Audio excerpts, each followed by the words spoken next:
ba ɗa ba, ko mutum ne ya zama duk abin da zuciyarsa ta ruwaita to zai iya zuwa doron harshensa kawai ya faɗa ba tare da lura da menene zai je dawo ba, to tabbas sai an yi ƙoƙarin gasken gaske wurin bambance irin wannan mutum da mahaukaci. To mene zai hana irin wannan tunanin ma ko kuma irin wancan tunanin ya shige su? Alhali kuwa su dabarin kallo ta rigaya ta sance ko ta tatike kwakwalwar tasu. Ga mutum amma tunaninsa ba nasa ba. A'udhu billahi samil alim minash shaitanir rajim min hamzihi wa nafthihi wa nafthihi. Bismillahir rahmanir rahim. Mafi daɗin yabo da godiya sun tabbata ga Allah maɗaukaki mahalicci, Ubangijin da ya kirkiri ko kage halittan komai da kowa, wanda hakan ke tabbatar da cewa bai ga hakan ko kwaikwaya wurin kowa ba. Siya da amincin Allah su kai su tabbata ga fiyayyen halittan Allah gaba ɗaya, shugabanmu Ubangidanmu manzanmu Muhammad sallallahu alaihi wa alihi wa sallam, manzan nan wanda ba shi da abin zolaya. Siya da amincin Allah su kai su tabbata a gare shi da dukkan iyalansa da dukkan sahabbansa ba tare da ware kowanne ko kowace daga cikinsu ba. Gam da katar ya gangaro zuwa kan duk waɗanda suka yi ƙoƙarin kamantawa da tarbiyyantuwa da tarbiyya da karantarwa in ta manzan Allah ɗin har zuwa tsayuwar kiyama. Barkanmu da wannan lokaci. Sannunmu da haɗuwa don ci gaba akan wannan mas'ala mai matuƙar muhimmancin gaske wadda aka yi wa take ko kuma laƙabi da cartoons da sauran kallace-kallacen yara. Yaƙi yana gab da cinye mu. Wannan shine shiri na uku daga cikin jerin shirye-shiryen. Muna fata cewa insha Allahu kura daga nan mai kallo ko saurare ya datsi ko ya haɗu ko kuma ya sadu ko ya riski da wannan shiri, in Allah ya so ya yarda ana fatan za a iya ribatar ko fahimtar wani abu. Amma kuma dai domin ƙoƙarin samun fahimta sosai, zan so ko kuma zan yi buri in an koma zuwa ga shiri ko kuma shirye-shiryen da suka gabata a game da wannan matsala da muke tattaunawa don ɗauko zancen daga tushe. Na gode.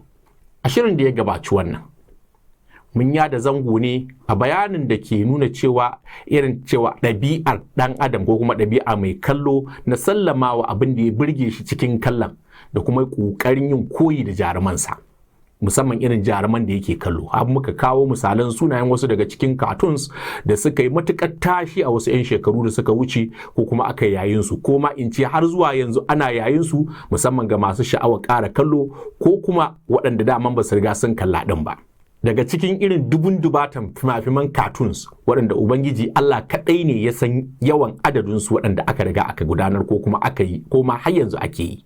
Har ma in ba a manta ba, daga ciki har muka ambaci sunan wani katun da ake kira da sunan Spider-Man, wanda da yawa iyaye sun kalla ko kuma sun sa yaransu sun kalla ba tare da hararu irin ɗimbin lalacewa da yara suka naɗa ko tariya ko kwasa a ciki ba.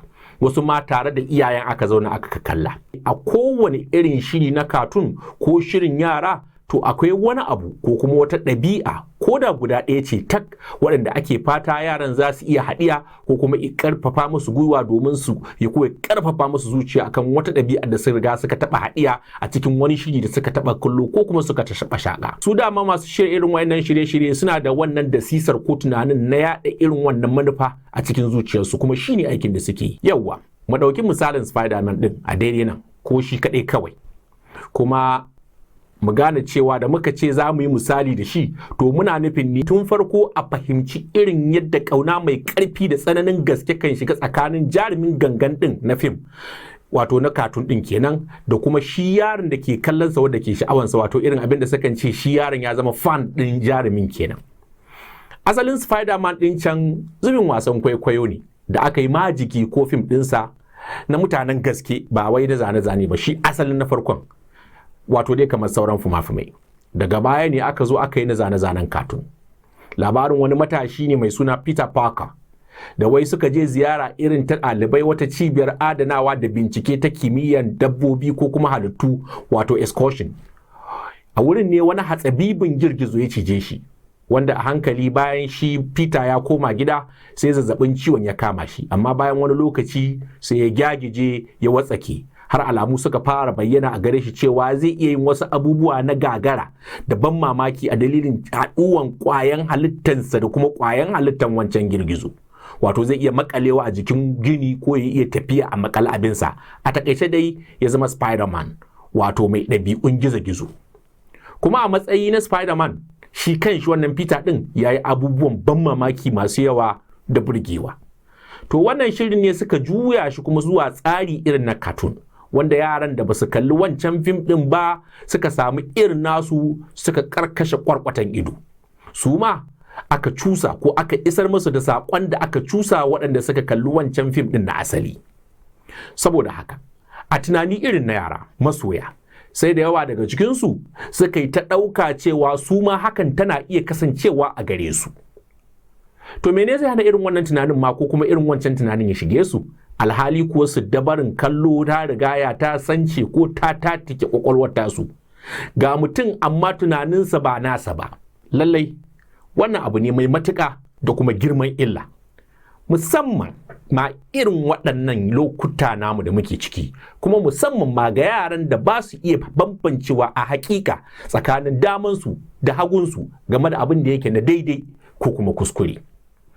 Ina kyautata zato da yawa muna fahimtar abin da ake nufi, domin dai mun sani cewa da yawanmu a yaranta taɓa kamanta kwaikwayon wasu jaruman da muka taɓa kallon shirye-shiryensu a abubuwan da suka burge mu irin waɗanda su jaruman suka aikata.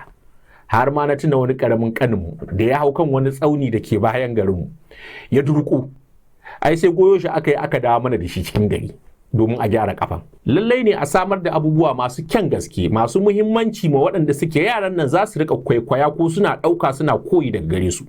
Ga tulin tarihi nan, ga labaran magabata na kwarai waɗanda suka gabace mu da waɗanda ma suka rai a cikin zamaninmu. Babban misali ma shine mu karan kanmu iyaye ko kuma waɗanda suke iyaye a yi ƙoƙari ya zama 'ya'yan nan suna koyon tarbiyya ko suna koyon ɗabi'u daga cikin iyayen nasu. Domin yaro ya fi koyon abin da ya ga ana aikatawa fiye da abin da aka faɗa mashi cewa ya aikata. To mu koma kan magana da muka fara, ko kuma in ce kan misalinmu na Spider-Man. Irin yadda shauƙin kallonsa da sha'awarsa ya ɗebi wani yaro. Wannan a zahiri abin fa ya faru ba wai a fim ko kuma a labari ba, ta har yadda saura kiris ya bakunci kiyama Allah a wurin ƙoƙarin zama kamar jaruminsa na fim ko katun ɗin Spider-Man, wato wancan Peter Parker ɗin can.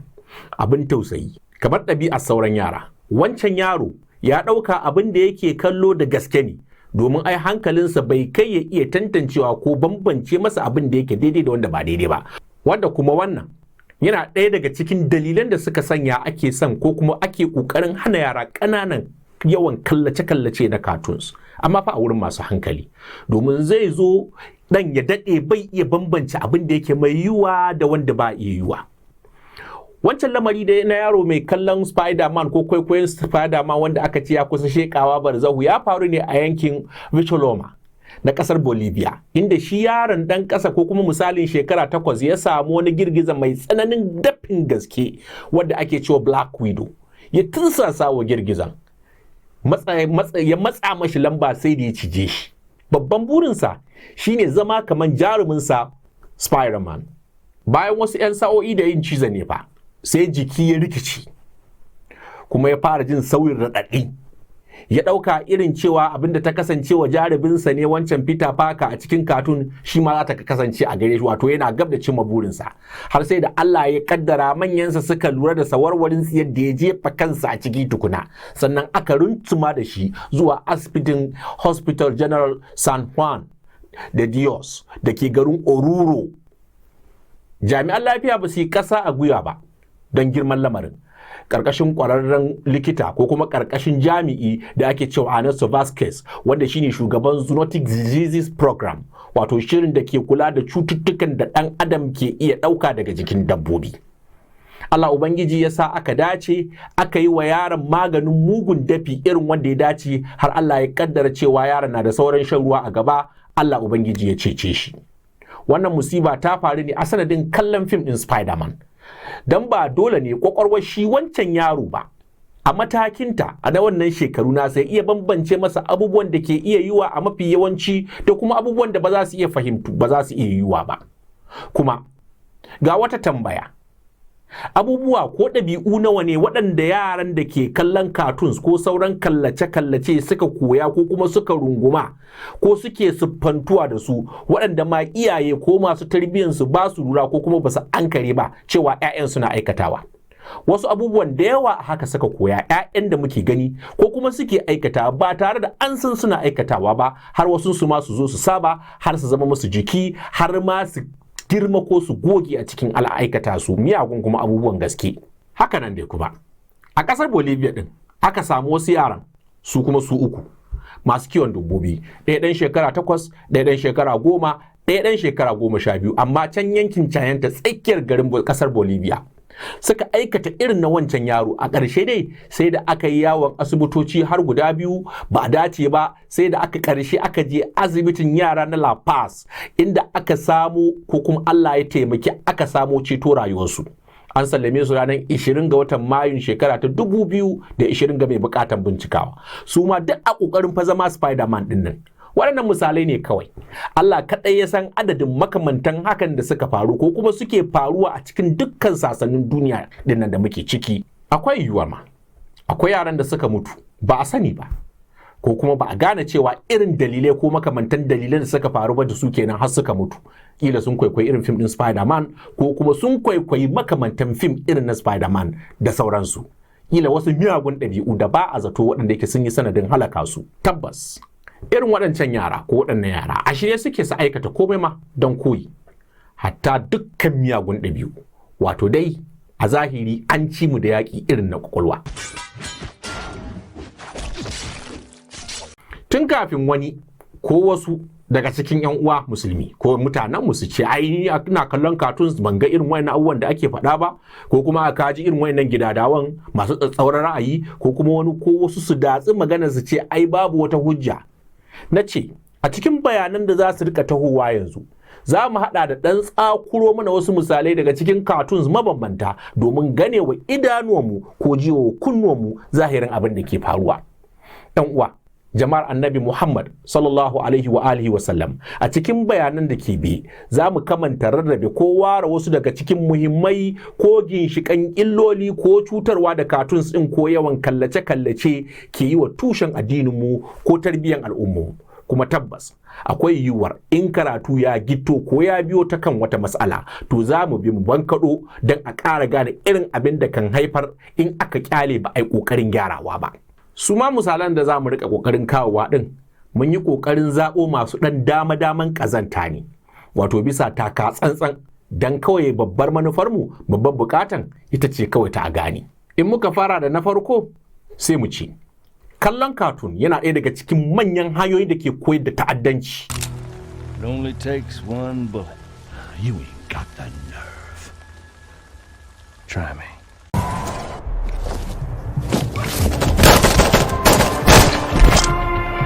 Bai wuce wasu 'yan kwanaki ba kafin wannan shiri ko kafin wannan bayani da muke yi, wani ɗan ƙaramin yaro a masallaci an tabbatar min cewa bai kai ko bai wuce shekara 4 ba.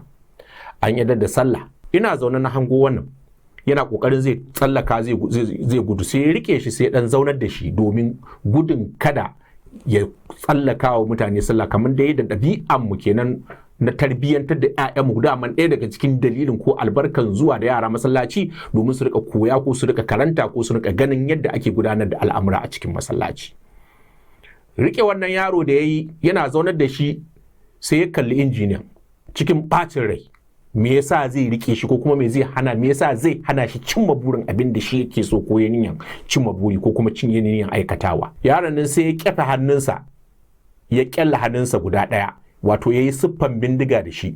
Sai ya kalli injiniyan na kallo na ya bata mai to saboda haka ya bi amfani da bindiga, ya mai da hannunsa, ya makala hannunsa ya zama bindiga, ya harbe injiniya. Hakan ma bai mai ba, sai kuma ya daga ɗaya hannun, sai ya daga su suka zama guda biyu, wato yanzu bindigar ɗaya ma ai bata mai ba. Ya ƙara kallon injiniyan nan, ya ƙara daga waye haka ɗas, wato ya harbe shi, ya bindige shi da a huta kawai. Jama'a abin fa yanzu yana ta yawaita yadda ƙananan yara a zahiri ba maganin siffantawa irin wancan yaron ba, sukan ɗauki makami ko kuma injin su ɗauki bindiga su harbi ko su buɗe wuta, musamman daga matan inda mafi yawancinmu suke kwafo wayewansu ko kuma suke ganin ci gabansu suke ɗaukowa, wato ƙasashen turai. A game da wannan misalin wata ɗaya tak za mu ɗauka domin mu buga lissafi, wato mu duba shine watan Disamban 2024 wato shekara ta 2024 wato ba da daɗe wannan ba kenan. A garin California Amurka wani ƙaramin yaro ɗan shekara 2 zuwa 2 da rabi ya ɗauki ƙaramar bindiga mai ƙirar 9mm har ya yi nasarar ɗana kunamata. Ya samu mahaifiyarsa mai suna Jensinya Mina tana kwance a kan gado ya ɗirka mata, wanda hakan ya yi sanadin baƙuntar ta zuwa lahira. Bindigar aka ce ta wani mutum ne mai suna Andrew Sanchez, saurayin baba yaron ne. A cikin dai wannan wata na Disamba da muke magana ne, kamar yadda kafan labarai ta CBS da sauran kafafen ko tulin kafafen yada labarai suka ba da labari ko aka hankaito daga gare su, suka ce aka kuma samu wani yaro ɗan shekara 7 shi ma ya samu bindiga ya bindige kaninsa ɗan shekara 2 a yankin San Bernardino da ke California ƙasar Amurka ɗin. Rahoton dai ya tabbatar ko kuma ya kammala da cewa a cikin wannan wata na Disamba kadai da muka ɗauki misali da shi na 2024 an samu waɗannan irin harbe-harbe na ƙananan yara har guda 288 aƙalla fa aka ce, wato waɗanda aka tabbatar da lissafinsu. A cikin wannan harbe-harbe na ƙananan yara da aka yi na wannan wata guda ɗaya tal an samu kashe-kashe sama da 100 da misalin raunuka guda 200. Wani lokaci ni karan kaina na fito daga masallaci sai naga ƙananan yara, daga cikinsu akwai wa da ƙani, babban ɗan shekara misalin 9, ƙaramin ɗan wurin misalin shekara 3, na san su ne duka unguwarmu suke. Sannan kuma tare da su akwai abokin wan ɗan misalin shekara 11, daidai na ƙaruso wurinsu zan shiga gida sai ɗan ƙaramin ya yi wa shi wansa laifi, ya yi masa ba daidai ba. Sai babban abokin nasa sai yake ba shi dan shekara 11 sai yake ba dan shekara 9 din shawara, yake cewa ka kashe shi ne kawai. Ku fahimci wani abu guda, duka yaran nan 'yan unguwanmu ne, ina da kusanci ma irin kusanci da su, kuma na san daga cikinsu babu ɗan asalin yankin wasu daga cikin jihohinmu na arewa maso yamma, waɗanda yake a irin wa'incan yankoki ko kuma ɓangarori daga ciki kalman ina halaka ka take da wata ma'anar daban, ba irin waɗanda mu mafi yawancinmu na wannan yankin muke fahimta ba. Ai ban san lokacin da ne musu tsawa ba. Wannan ɗabi'ar ta irin wannan kashe ko halaka ko kaza ita ce take ta shiga cikin jikin mutanenmu yanzu, ba su ɗaukan kisa ko su ɗaukan halakawa a matsayin wani abu mai nauyi ko kuma wani abu na tashin hankali ko da ya kamata ya girgiza mutum. Tun daga ƙananan shekaru ko tun daga yaranta ko tun daga wasu 'yan shekaru 'yan mitsi-mitsin shekaru, yara suna ji zuciyarsu ta ƙage a cikin zuciyarsu, suna ji ba abin damuwa ba ne don sun ga rai ko kuma sun ga mutuwa ko kuma wani abu ya faɗi, domin ana ta nuna musu tun ƙananan yara, ana nuna musu tun ƙananan shekaru, suna ji shi suna kallo a matsayin wani abu wanda yake kamar tun suna jin shi wani abu mai zafi har su fara jin cewa wani abu ne mai saukin gaske ko kuma wani abu ne ba wani abu ne da hankali ya kamata ya tashi akai ba. Wannan ba kankanin tashin hankali bane, musiba ce babba. Yawwa, haka nan kuma kallo wata karamar yarinya yar misalin ƙasa da shekara 10 ita ma, cikin kwanakin baya ta tare ni ta yi min tambaya. Yanayin tambayan irin yadda shimfiɗan tambayan sai ta ce kamar yanzu in na kashe mutum haka. Kalmar ta girmama, na ji tsoron kalmar, na kalli shekarunta, na kalli yarinya karama, amma tana faɗin irin wannan kalma na kamar in ta kashe mutum za ta yi fatawa, tana son za ta yi tambaya. Ana ta tararrabi irin yadda yara ke lalacewa ko kangarewa ko bokarewa. To mafi yawanci daga kallace-kallacen nan fa abin ke samu asali. Wasu kuma abin ya haɗu da rashin haƙiƙanin ilimin addini, to in ya cakuɗe sai ya zama wani irin mummunan cakulan. Kallace-kallacen nan fa ya yi dama-dama ko kuma in ce ya dafar ko huda zuciya ta yadda shigar gaskiya kan yi matuƙar wuya, don tabbas gaskiyar za ta haɗu da gundumin ƙalubale a lokacin da take ƙoƙarin ratsa cikin zuciyar. Mai yiwa mai kallon katun ya kasa gane ire-iren waɗannan miyagun abubuwa da sauri. To ai sharrin shi ne ire-iren waɗannan musibu ko kuma bala'o'i ko miyagun abubuwa ba a lokaci ɗaya ake kinkimo su a ta jirga su ba, a jifa-jifa ake yi, lokaci-lokaci cikin jibara ake cusawa yaranmu tun ana sakowa kaɗan-kaɗan, suna kallon abin wani irin bambara ƙwaƙi da din ya saba ma al'adansu, har wani lokaci sai su fara jin kaman ba laifi ba ne, sai su zo da kansu su ma sai su fara jarrabawa, sai su fara aikatawa a hankali, har wata ya zo ya zama jiki Roger, tun ana releasing yi ana bomb. ganin laifi ne ko ana yi ba daidai bane, sannan kuma ga lokaci ya canza yanzu sai su ji labari an yi a can su ji labari an yi a can sai su dauka cewa ashe abin nan is normal, wani abu ne wanda yake daidai ba laifi bane ake yi kenan tunda ana yi ko ina. Ballantana musamman ma ga ƙarin ƙarfin gwiwa daga wurin iyaye wanda su da kansu suka siyo TV decoder suke biyan kuɗin subscription suna biya, saboda haka abinda za a nuna yara su rika ganin ai tunda akwai sahalewa ko alamar yardan iyaye a ciki ba laifi bane duk abin da aka gani ko aka koya a ciki. Ga kuma wata babbar matsalar ma, wasu iyayen da yawa ba su iya bambancewa kuma ba su san ma ina kuskure yake babban lantana har su iya tsawatarwa.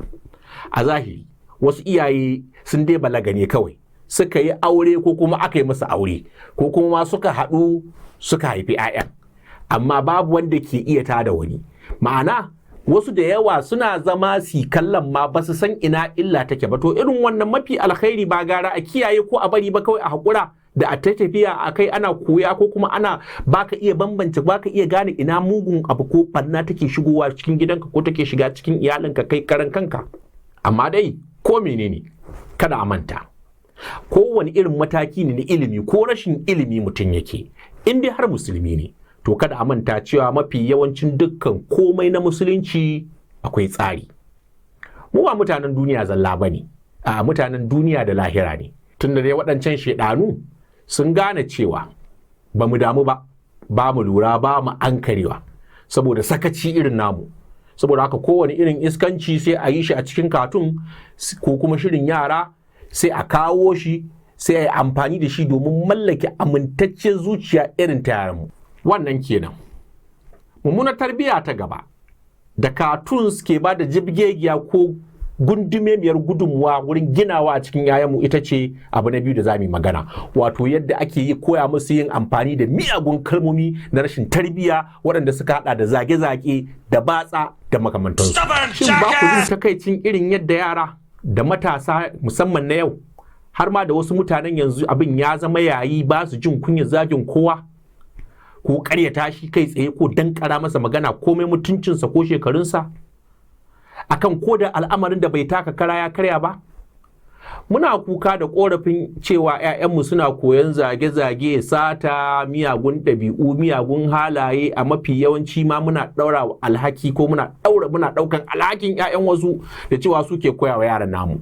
Da muna ganin wai a gidajen wasu daga cikinmu ba a irin wannan zage-zage ko ba a amfani da sauran miyagun kalmomi da sauran irin wayannan abubuwa, muna ganin kama a wurin wasu ne suke kuwa. Alhalin 'ya'yan namu da waɗancan abokan nasu suna ƙara wa juna sani ne. Mu kuma a namu ɓangaren muna ba da tamu gudunmuwan ne ta hanyar kawo ko janyo abin da ke koya wa namu 'ya'yan. Koya musu su je su kuma su haɗu su ƙara sani da su da wasu ta hanyar cartoons ɗin dai da sauran kallace-kallace. Tabɗija, ballantana a gidan naku ko kuma a yankin da kuke ɗin akwai ɗabi'ar zage-zage ko kuma miyagun kalmomi. Ya zo ya haɗu da kuma irin wancan cakwakiyar da muke sawa ko muke barin su suke koye a cikin kallace-kallace. Kowane mutum fa da kuka gansa da shakiyancinsa ko guntancinsa a jikinsa fal. Babu wanda in ya zaɓa ba zai iya rashin mutunci ba, sai dai in yanayi ko dalilin bayyanar hakan ne bai yi ba. Allah ya yi bayani game da rai da kuma ruhin ɗan adam, ya kuma nuna abin da ya kaddara wa mutum a cikin ran nasa, wadda zan iya misaltawa da wani abu wadda za mu ce kamar manhaja ko software ko kuma program da aka sa wa kowane mutum yana da ita, wadda yake da ita yake gudanar da rayuwarsa. Haka Ubangiji subhanahu wa ta'ala ya ga dama. Allah mai girma da buwa ya ce a game da ran mutum, fa alhamaha fujuraha wa taqwaha qad aflaha man zakkaha wa qad khaba man dassaha. Ma'ana sai aka kimsa masa, wato aka sanya wa ran mutum fajircinsa, wato ya san ko kuma in ya ga dama zai iya aikata mummunan abu, kamar dai yadda aka sanya masa ta ƙawarsa, wato sani ko zaɓin damar aikata abin da yake daidai. Allah ya ce wanda ya tsarkake ran ko ruhin to ya dace, wanda kuma ya binne shi ko zozarta shi a cikin sabo to ya taɓi, ma'ana ko kuma ya halaka. Jama'a mu sani daga cikin gefuffukan guda biyu na kirki da na banza, wanda aka fi zungura ko aka fi activating aka fi karfafawa a mafi yawan lokuta shi ke fin tasiri ko ya fi karfi ya danna ɗaya gefen, babban illan katun mai nisan zango kuma irin na ƙare dangi shine yana fara zaburar da wannan mummunar ɓangaren ne na ruhin ƙananan yara kafin ɓangare mai kyau ɗin. Wani ma bai taɓa samun ma a motsar da ɓangare mai kyau. Tabbas wannan yana taimakawa wurin irin wannan mummunar kangarewa da muke gani a cikin yara har zuwa girmansu. Irin wannan ɗabi'ar ne fa yanzu ke burge wasu 'ya'ya daga cikin 'ya'yayenmu. Wato irin yadda za su ja, su gara, su datsa wa babban mutum magana, musamman hatta iyayensu, musamman matan, kai wasu mazan su gaya masu bakar magana, musamman su 'ya'yan an bata musu rai, kuma sai ga iyayen sun biye musu. Allah ya kyauta. But you've got to trust me. Lala, ka yarda da abin da nake faɗa maka. Mama, in yadda fa kika ce. Ke ba kare ciya ce. Tsawon rayuwa ta kullum kira kike mu. Haba Adam, kai haƙuri mana. I hate you. Na tsane ki ba na ƙaunar ki. Adam, no, please, please. Kai jama'a, wai ɗa ko iya ne ke iya ce uba ko uwarsa na tsane ka ko na tsane ki. Amma sai ka ga saboda tarairaya da tsananin ƙaunar 'ya'yan da wayewa. Sai ka kamar wasu iyayen ba su damu ba don kawai su ma makircin makiya ya riga ya ci su.